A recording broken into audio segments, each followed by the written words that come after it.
जय हिंद दोस्तों। तो आज से हम लोग कक्षा 10वीं के गणित पढ़ेंगे हम लोग। और सबसे पहले त्रिकोणमिति जो प्रश्नावली 8 का है और ये एनसीईआरटी मैथ से हम आप लोग को पढ़ाएंगे, ठीक है। और मेरे वीडियो को आप रेगुलर देखते हैं, हमेशा देखते हैं, प्रत्येक वीडियो को देखते हैं अच्छे तरह से, तो मैं गारंटी के साथ कह सकता हूं कि इसके बाद से आपको किसी दूसरे वीडियो को देखने की ज़रूरत नहीं पड़ेगी, ठीक है। देखिए त्रिकोणमिति, चलिए जानते हैं हम लोग कि त्रिकोणमिति क्या होता है, इसमें किस चीज़ के बारे में पढ़ाई हम लोग करते हैं, ठीक है। देखिए इस यहाँ पे लिखा है त्रिकोणमिति। या त्रिकोणमिति का अर्थ क्या होता है? त्रि मतलब होता है आपका, त्रि मतलब होता है 3, ठीक है। और कोण मतलब जानते हैं आप लोग, कोण मतलब क्या होता है? कोण, अप, एंगल, ठीक है। और मिति, मिति, मिति का अर्थ होता है मापन, ठीक है बाबू। क्या होता है? मापन। फिर समझेंगे कि त्रि मतलब क्या होता है आपका? 3 होता है। कोण मतलब कोण जानते ही आप। और मिति मतलब क्या होता है? मापन होता है। तो इसका अर्थ क्या हो गया? 3 कोण की माप। मिति मतलब माप चाहे मापन, ठीक है। तो 3 कोणों की माप मतलब कि त्रिकोणमिति में हम लोग त्रिभुज के 3 कोणों की माप और उनके भुजाओं के बारे में पढ़ते हैं। जैसे देखिए 3 कोण किस में होगा? 3 कोण, यहाँ पर त्रिकोणमिति मतलब क्या हो गया? त्रि मतलब 3, कोण मतलब कोण, मिति मतलब माप चाहे मापन। तो 3 कोण किस में हो रहा होता है? 3 कोण किस में होता है? त्रिभुज में। और कौन त्रिभुज? तो समकोण त्रिभुज में, ठीक है। त्रिकोणमिति के अंतर्गत हम लोग यहाँ पे समकोण त्रिभुज के बारे में पढ़ेंगे, ठीक है। तो यहाँ पे देखिए मैं एक यहाँ पर त्रिभुज बना रहा हूँ, ये समकोण त्रिभुज, ठीक है। तो देखिए ये आपका बन गया, ये त्रिभुज बन गया, ठीक है। और इसका नामकरण कर दे रहे हैं हम, यहाँ पे इसका नाम मैं रख दे रहा हूँ, यहाँ पर इसका ए हो गया और ये हो गया आपका बी, और यहाँ पर क्या हो गया? सी। यहाँ पर कितना डिग्री कोण बनता है? 90 डिग्री का, 90 डिग्री का, ठीक है। तो इसमें देखिए, इसमें त्रिभुज में ही 3 कोण होता है। तो यहाँ पर त्रि मतलब 3 और कोण मतलब कोण, जिसमें 3 कोणों की बात की गई हो। तो यानी 3 कोण किसमें होगा? त्रिभुज में होगा। और इस त्रिकोणमिति में हम लोग यहाँ पे समकोण त्रिभुज के बारे में अध्ययन करेंगे, ठीक है। तो देखिए, तो समकोण त्रिभुज बना दिए हम। अब इसमें आपको क्या दिखाई दे रहा है? समकोण त्रिभुज में पहले दिखाई दे रहा है कि 3 को कोण, यहाँ पर 1 और यहाँ पर 2, 3, ठीक है। और यहाँ पर 90 डिग्री होता है। तो ये कोण और ये कोण आपका न्यून कोण होगा। न्यून कोण मतलब कि 90 से छोटा होगा। क्यों? क्योंकि त्रिभुज के 3 कोणों का योग 180 होता है।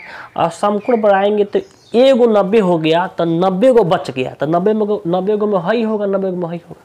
अब इसके भुजा का ईगो है, देखिए भुजा 3 गो है। तो इस त्रिभुज में 3 गो भुजा होता है, 3 गो कोण होता है। पहले कन्फर्म हो जाइए कि त्रिभुज में 3 गो भुजा और 3 गो कोण होता है। तो अब देखिए एक भुजा कौन है आपका? ए से बी भुजा है। और एक भुजा कौन है? बी से सी भुजा है। और एक भुजा कौन है? ए से सी भुजा है, ठीक है।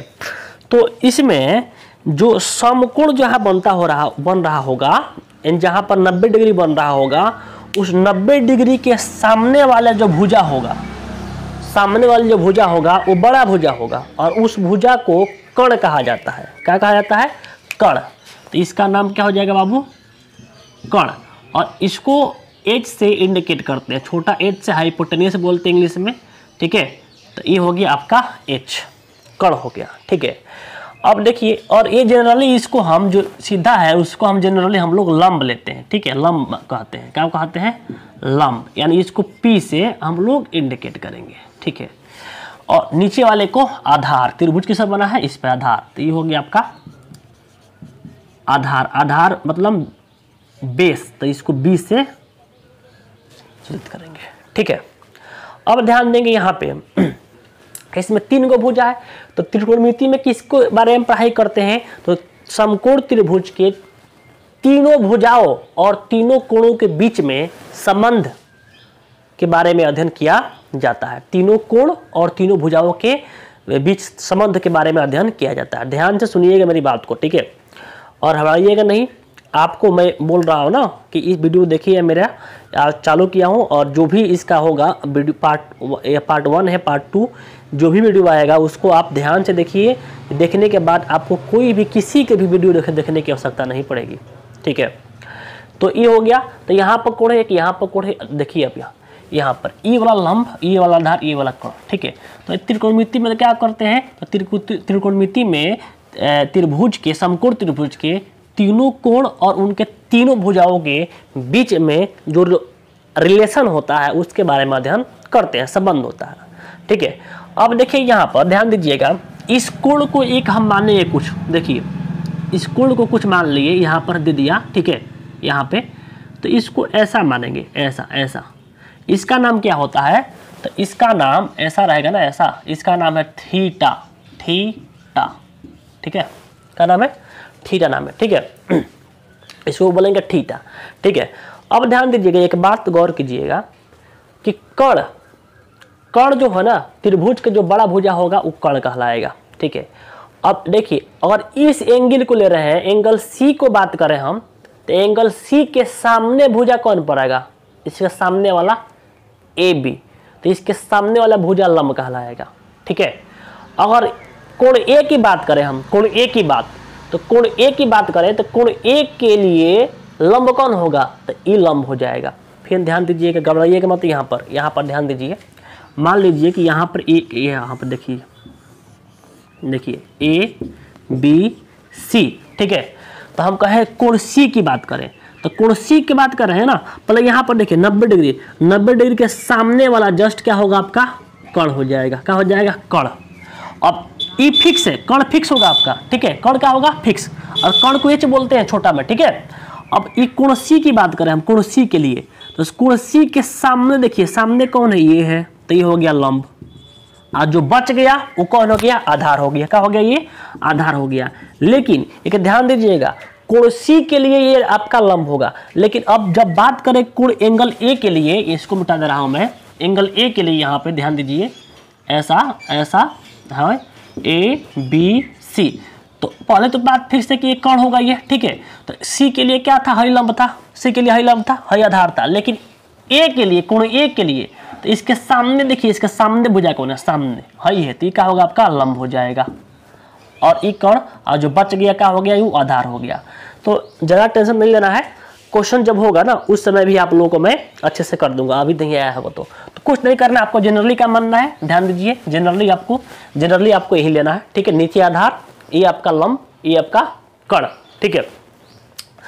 अब ध्यान दीजिएगा एक बात कि ये लंब हो गया, ठीक है, और यहाँ पर थीटा, तो ये लंब किसके लिए है, इसके लिए है, ठीक है। अब ध्यान दीजिएगा, अब इसके क्या किया गया, यहाँ पे इसके भुजाओं के अनुपात लिया गया, क्या किया गया, भुजाओं के अनुपात लिया गया। अनुपात मतलब कि उसको भुजा, एक भुजा की लंबाई से दूसरी भुजा की लंबाई से भाग किया गया, तो उसको क्या बोल दिया गया, त्रिकोणमितीय अनुपात। तो कुल त्रिकोणमितीय अनुपात कई गो है, तो 6 गो है। देखिए अनुपात कई गो है, तो 6 गो होता है। देखिए किस प्रकार से, पहले क्या किया गया कि लंब में कर्ण से भाग किया गया, लंब में किससे भाग कर दिया गया, कर्ण से, तो लंब बाटा क्या हो गया, कर्ण एगो हुआ, ठीक है। और फिर आधार में कर्ण से भाग कर दिया गया, आधार में कर्ण से भाग कर दिया गया, और फिर लंब में आधार से भाग कर दिया गया, लंब बटा आधार, आधार, ठीक है। तो ये 3 गो हुआ, और ये तीनों को उल्टा कर दिया गया फिर, तो देखिए क्या होगा, इसका क्या हो जाएगा, कर्ण बटा लंब, इसका उल्टा क्या होगा, कर्ण बटा आधार, आधार, इसका क्या होगा, आधार बटा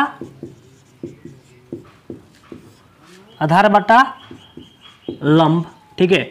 अब इसका नाम रखा गया, इसका नाम रख दिया गया साइन। देखिए ध्यान से, इसको कहा गया साइन, SIN, साइन थीटा, ठीक है। इसको कह दिया गया कॉस थीटा, कॉस थीटा। इसको बोला जाता है tan theta, TAN, tan theta. यहाँ पर एंगल आपका ये थीटा है, यहाँ पर थीटा माने थे हम, ठीक है। अब देखिए 3 गो हुआ और 3 गो इधर, अब इसका उल्टा ये हो गया, इसका उल्टा कर दिया गया। देखिए लंब बटा कर्ण है तो ये हो गया कर्ण बटा लंब, तो इसको बोला गया कॉसेक थीटा, कॉसेक थीटा। और ये इसका उल्टा है, इसको बोला गया सेक थीटा, और इसको बोला गया कॉट थीटा, कॉट थीटा। क्या बोला गया? कॉट थीटा बोला गया। यही कि आपका त्रिकोणमितीय अनुपात है, इसको याद कर रखना है। आपका 6 गो है और ये 6 इसी पर आपका कोई सवाल बनेगा, कोई भी सवाल किससे बनेगा? इससे बनेगा। अब ध्यान दीजिएगा, हम लोग इसमें हिंदी वर्ड का यूज कम करेंगे, जो सांकेतिक होंगे, संकेत होंगे इसका, उसका यूज करेंगे। जैसे देखिए लंब बटा कर्ण, तो लंब बटा कर्ण को क्या लिखेंगे हम लोग? यहाँ पर लिखा जाएगा लंब बटा कर्ण, लंब को पी, लंब को पी और बटा और कर्ण को एच, पी बटा एच बोलेंगे हम लोग। क्या बोलेंगे? पी बटा एच। और यहाँ पर क्या होगा इसका हो जाएगा आपका आधार, आधार क्या होता है? बी, बी बटा एच। फिर इसका क्या हो जाएगा? लंब, लंब, लंब क्या है? पी, अब बटा आधार क्या है आपका? बी, लंब पी बटा बी। क्या हो गया? टेंथ का फार्मूला हो गया। पूछा जाएगा बताइए कि साइन का फार्मूला, तो पी बटा एच। साइन का अनुपात क्या होगा? पी बटा एच। कॉस का अनुपात बी बटा एच। टेन का अनुपात पी बटा बी। और तीनों को उल्टा कर देंगे तो क्या हो जाएगा? देखिए यहाँ पे इसका कर्ण बटा लंब, तो एच बटा बी। ये क्या हो जाएगा आपका? सेक का हो जाएगा एच बटा बी, नहीं पी होगा, सॉरी पी, एच बटा बी। ये हो जाएगा आपका बी बटा पी। आपका यदि आपको ये 3 याद है ना, तो 3 आपको याद हो जाएगा, क्योंकि ये तीनों का उल्टा ये है। देख लीजिए आपका हिंदी नाम, देखिए हिंदी नाम लिख दिए हम यहाँ पर, इसका सांकेतिक नाम। तो हम लोग इसका, आप लोग इसको नोट कर लीजिएगा, इसको आप लोग वीडियो रोक करके नोट कर लीजिए, ठीक है। अब मैं हिंदी मिटा रहा हूँ, क्योंकि हिंदी का यूज नहीं करेंगे हम लोग सवाल बनाते समय, ये हिंदी वर्ड का यूज करेंगे तो हमारा समय अधिक लगेगा, इसलिए सांकेतिक वर्ड का यूज किया जाता है ताकि सवाल अच्छा से बन जाए और जल्दी बन जाए, ठीक है। तो मैं हिंदी मिटा दे रहा हूँ, आप लोग समझ जाइएगा। देखिए यहाँ पे सुनिए, ध्यान दीजिएगा।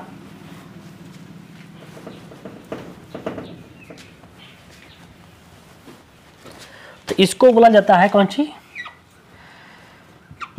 हाँ, तो इसको बोलेंगे पी बटा एच, इसको बी बटा एच, इसको पी बटा बी। अब तीनों को उल्टा कर दीजिए, इसका एच बटा पी, इसका बी बटा एच, इसका बी बटा पी। तो यही हुआ आपका अनुपात, इसी को लेकर के अब याद कर लेना है कि पी मतलब लंब होता है, एच मतलब कर्ण होता है, ठीक है। यही आपका क्या हो गया? ये त्रिकोणमितीय अनुपात हो गया, इसको याद करके रखना है। इसका याद करने का एक फार्मूला भी है, ट्रिक भी है। देखिए यहाँ पर, जैसे कि यहाँ पर आपका इसको याद करने का तरीका भी है। देखिए यहाँ पर ट्रिक किया है कि यहाँ पर पी बटा एच लिख देते हैं, बी बटा एच और पी बटा बी। मैं जब तक याद नहीं है तब तक लिए, याद हो जाएगा उसके बाद तो ये आपका सिंपल हो जाएगा। तो ये आपका साइन हो गया, तो इसको बोलते हैं पंडित बद्री प्रसाद, पंडित बद्री प्रसाद हर हर बोल, पंडित बद्री प्रसाद हर हर बोल। तो इससे क्या बन जाएगा आपका? साइन बन जाएगा। इससे क्या बन जाएगा आपका? कॉस बन जाएगा। और इससे क्या बन जाएगा आपका? टेन बन जाएगा। तो तीनों याद हो गया। देखिए साइन कॉस टेन, और तीनों को उल्टा कर देंगे तो बन जाएगा कॉसेक सेक और कॉट। तो यही है आपका त्रिकोणमितीय अनुपात, इसको याद करके रखना है। चलिए अब 1-2 एग्जाम्पल मैं आपको करा दे रहा हूँ। और सबसे इम्पोर्टेंट बात, इसको बनाने के पहले ध्यान दीजिएगा कि इसमें इसके ये तो आपका फार्मूला हुआ ही, ठीक है। इसको आपको अनुपात तो याद करके रखना ही है, ठीक है। इसके साथ में पाइथागोरस प्रमेय आप लोग याद होगा। पाइथागोरस प्रमेय क्या होता है? पाइथागोरस प्रमेय, ठीक है। तो कर्ण सबसे बड़ी भुजा कौन है? कर्ण। तो कर्ण का स्क्वायर क्या होता है? कर्ण का स्क्वायर किसके बराबर होगा? लंब के स्क्वायर, लंब का स्क्वायर प्लस क्या होगा? आधार का स्क्वायर, आधार का स्क्वायर। ध्यान दीजिएगा। अब इसको हम इसका संकेत लिखे तो क्या होगा? एच का स्क्वायर बराबर पी के स्क्वायर प्लस बी के स्क्वायर। काफी इंपॉर्टेंट है, ध्यान दीजिएगा, इसको याद कर रखेंगे। एच स्क्वायर बराबर क्या होगा? P square plus B square. यहाँ से पी स्क्वायर निकालेंगे तो क्या बन जाएगा?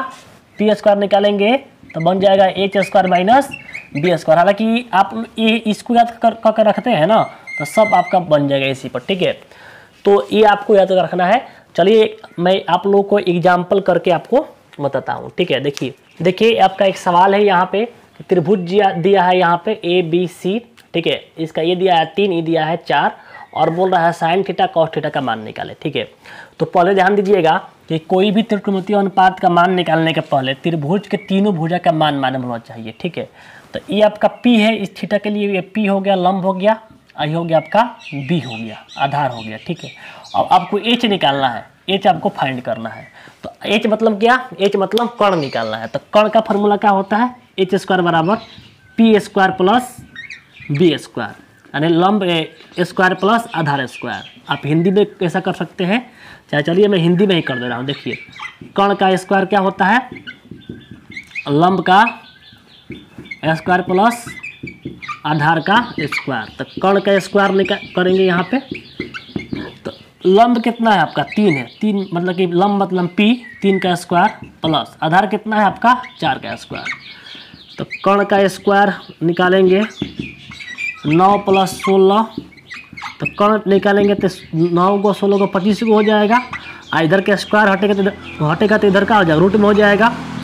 तो कर्ण कितना मिल गया आपका 5 निकल गया, यानी H कितना निकल गया आपका 5, यानी हाई कितना हो गया आपका 5 हो गया। अब किसका मान निकालना है, साइन थीटा का। तो लिखेगा यहाँ पर कौन चीज़, साइन थीटा। साइन थीटा पर देखिए हम लिख दिए हैं क्या होता है अनुपात P/H, यानी लंब बटा कर्ण। तो P कितना है इसका है 3 है, 3 भर देंगे और यहाँ H कितना है यहाँ 5 है, यही का होगा आपका आंसर हो जाएगा, ठीक है। और फिर मान लीजिए cos थीटा निकालना है आपका, cos थीटा। तो cos थीटा कितना है, आप देखिए cos थीटा का अनुपात क्या होता है B/H होता है, B/H। तो B इसमें कितना है, तो B 4 है, तो 4 भर दिए। H कितना है, तो H 5 है, 5 भर दिए। ये आपका क्या हो गया, आंसर हो गया। तो सबसे इम्पोर्टेंट क्या आपका ये अनुपात को याद करना, ठीक है। तो अनुपात आप लोग याद रखेंगे तो भी आप मतलब कि इसको अच्छा से कर पाएंगे, ठीक है। तो आप इसको याद कर लेंगे और अगले वीडियो में मैं आप लोगों को जो भी इसका NCERT का 8.1 का एग्जाम्पल होगा, एग्जाम्पल करा करके उसके बाद से पर्सनली कराऊंगा। चलिए मिलते हैं नेक्स्ट वीडियो में, तब तक के लिए जय हिंद।